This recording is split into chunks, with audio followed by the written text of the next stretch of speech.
Video lecture में हम एक दूसरी श्रेणी सॉल्व करेंगे।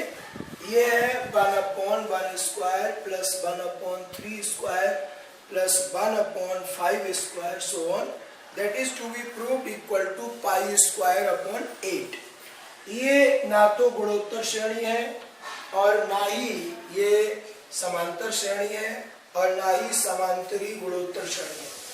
इस तरह के जो क्वेश्चंस होते हैं वो विविध श्रेणियों के अंतर्गत आते हैं और उनमें भी एक ये विशेष स्पेशल श्रेणी है और 99% आप इसका सॉल्यूशन कहीं पर प्राप्त नहीं कर पाएंगे। सो इस वीडियो लेक्चर को आप ध्यान से देखिएगा।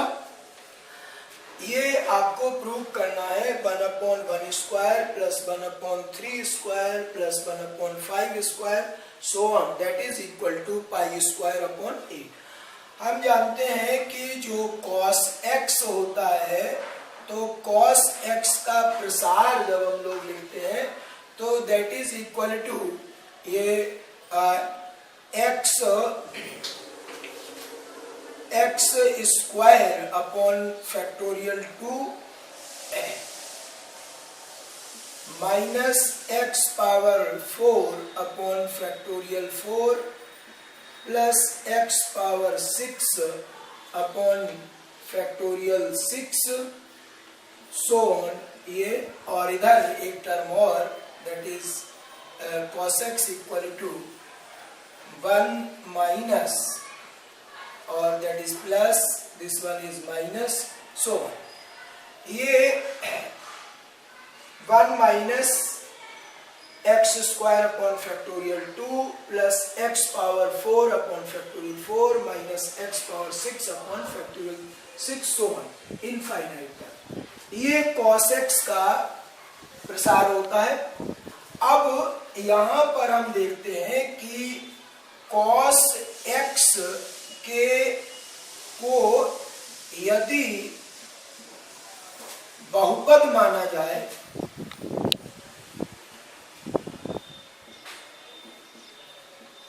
cos x को यदि बहुपद मान करके लिखा जाए तो इसके जीरोस क्या होंगे, cos x के रूट्स क्या होंगे, अर्थात cos x के किन किन वैल्यूज के लिए शून्य होगा। तो देखते हैं x इक्वल टू ये जीरोस ऑफ cos x के शून्यांक क्या क्या होंगे। ठीक, तो x की वैल्यू जब आप π/2 लेंगे तो cos π/2 इक्वल टू 0। जब आप x की वैल्यू माइनस π/2 लेंगे तो भी cos x 0 होगा। इसके बाद 3π/2 और माइनस 3π/2 इन वैल्यूज पर भी ये cos x का मान 0 होगा। इसी तरीके से 5π/2 and minus 5π/2 these are the zeros of cos x। So cos x को पॉलिनोमियल मानते हुए हम लिख सकते हैं cos x is equal to x some constant, कोई कांस्टेंट ले लेते हैं k। ठीक, x minus π/2 into x plus π/2 as these are the roots. So ये into x minus 3π/2 into x plus 3π/2 into x minus 5π/2 into x plus 5π/2। तो इस तरह से cos x को पॉलिनोमियल मानते हुए हम cos x का प्रसार लिख सकते हैं।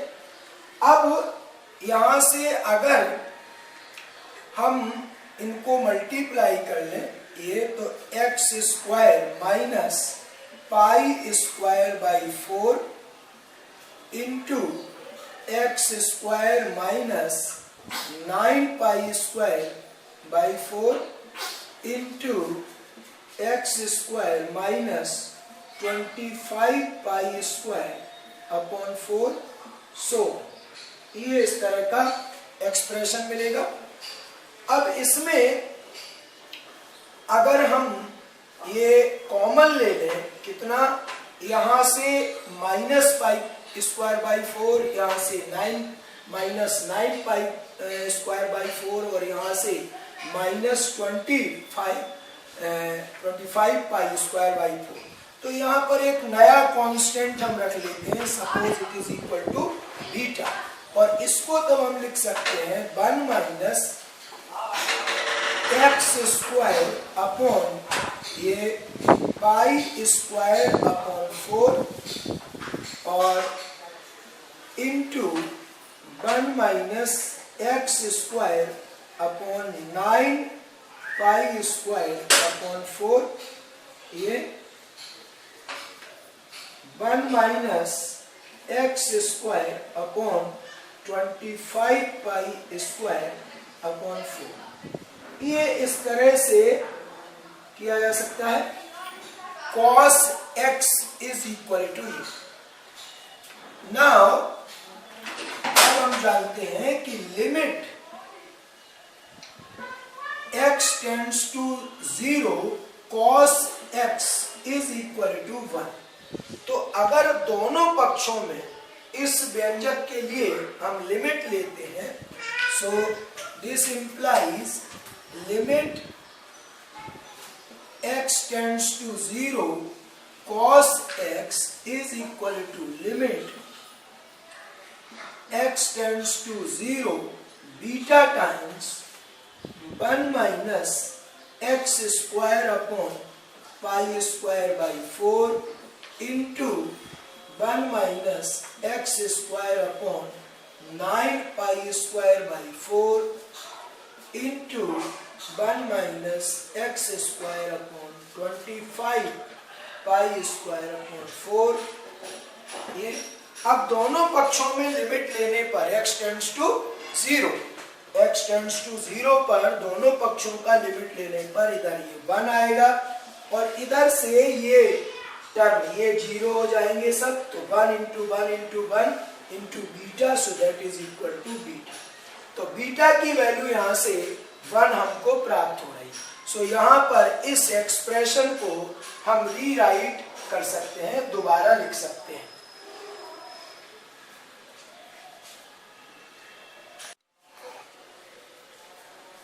So rewriting this expression we have cos x is equal to beta की वैल्यू 1 हो गई, तो 1 into 1 minus x square upon pi square upon 4 into 1 minus x square upon 9 pi square upon 4 into 1 minus x square upon 25 pi square upon 4। So ये expression होगा। अब यहाँ पर अगर हम एक्स स्क्वायर के कोफिशिएंट, अगेन हमारे पास जो cos x का एक्सपेंशन था वो था 1 minus x square upon factorial 2 plus x power 4 upon factorial 4 minus x power 6 upon factorial 6। सो ये एक्सप्रेशन 1 मान लिया जाए और इसको 2 मान लिया जाए, तो फ्रॉम 1 एंड 2 हम x स्क्वायर के कोफिशिएंट का कंपैरिजन कर सकते हैं। ये भी cos x है, ये भी cos x है। तो 1 और 2 में x स्क्वायर के गुणांकों की तुलना करने का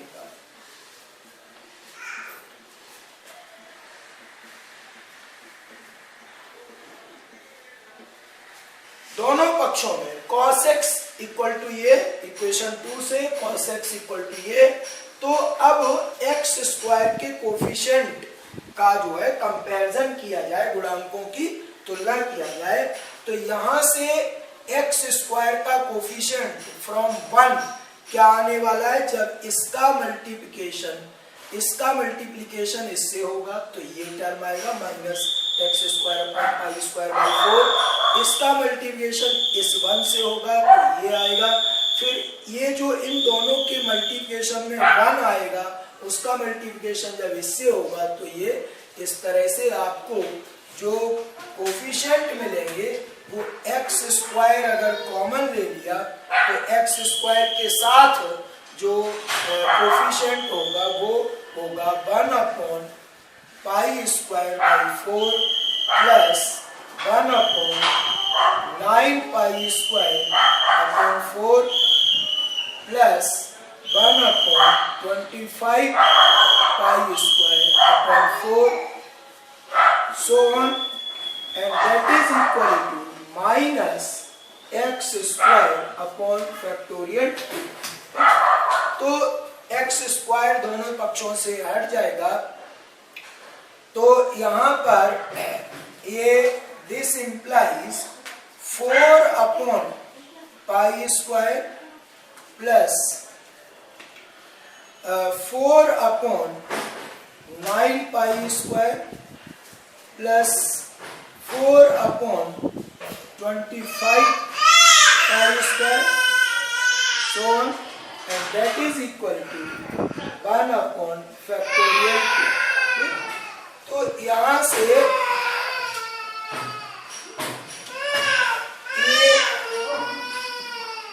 1 अपॉन पाई स्क्वायर कॉमन हो जाएगा, ठीक है, 4 upon pi square, and that is 1 upon factorial 1 लिख सकते हैं इसको, प्लस 1 अपॉन ये आपका 1 दैट इज 1 स्क्वायर लिख सकते हैं, 9 is can be 3 square plus 1 upon 5 square so on which is equal to 1 upon 2।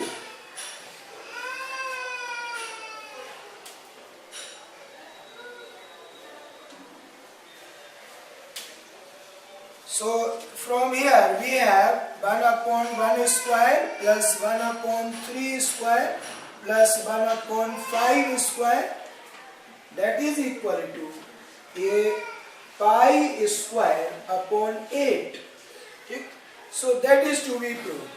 ये जो सीरीज थी इसकी वैल्यू आने वाली है that is equal to pi square by 8। 1 upon 1 square plus 1 upon 3 square plus 1 upon 5 square is equal to pi square upon 8।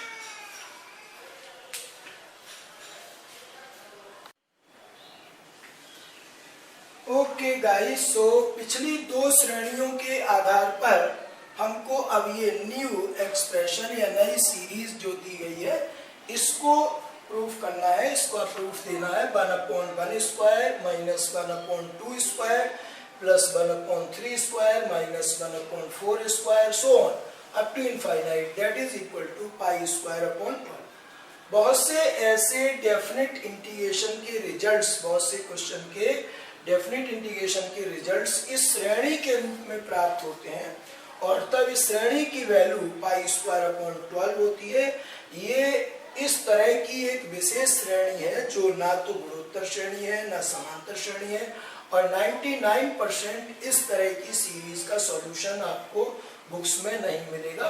तो ये एक टिपिकल सीरीज है जिसका सॉल्यूशन हम लोग यहाँ पर आज करेंगे इस वीडियो लेक्चर में।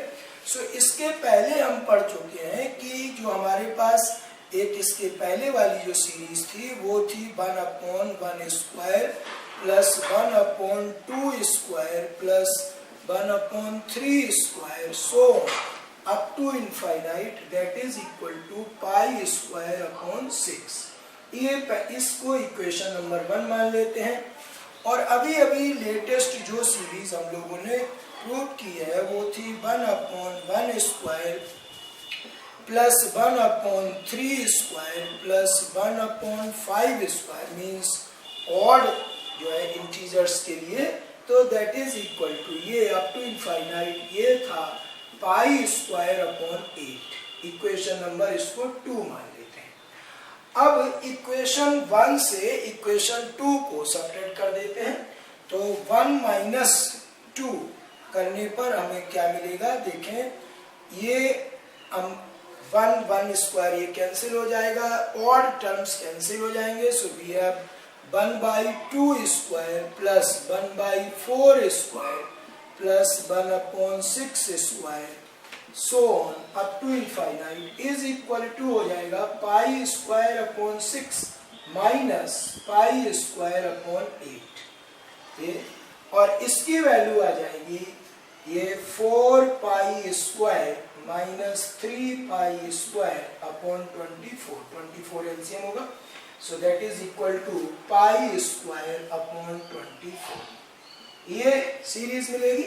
अब इस सीरीज का 2 टाइम्स कर देते हैं, 2 times of 1/2 square plus 1/4 square plus 1/6 square so on up to infinite, इसमें 2 से मल्टीप्लाई किया गया, so that is equal to pi square upon 12। Suppose that is equation number 3, ये सीरीज 3 हो गई। अब सीरीज 1 से अगर हम सीरीज 3 को सब्ट्रैक्ट कर दें तो हमको जो एबव रिजल्ट जो ये प्रूव करना है इसकी वैल्यू हमको प्राप्त हो जाएगी। So here we have 1 minus 3 करने पर हमें मिलेगा 1/1 square minus 1/2 square plus 1/3 square minus 1/4 square so on up to infinite, that is equal to pi square upon 6 minus pi square upon 12। ये देखें, जब इस सीरीज से इस सीरीज को सब्ट्रैक्ट किया जाएगा तो एक टर्म कैंसिल हो जाएगा और एक टर्म माइनस साइन के साथ अपीयर होगा इसका, तो ये इस तरह से हमको ये सीरीज मिलेगी। तो इसको जब सब्ट्रैक्ट करेंगे तो दैट कम्स आउट 12 एलसीएम हो गया, तो that is equal to 2 pi square minus pi square which is equal to pi square upon 12। So finally हमको ये सीरीज मिल जाएगी 1/1 square minus 1/2 square plus 1/3 square minus 1/4 square so on up to infinite, that is equal to pi square upon 12। ठीक, सो ये series इसका proof इस तरह से दिया जा सकता है।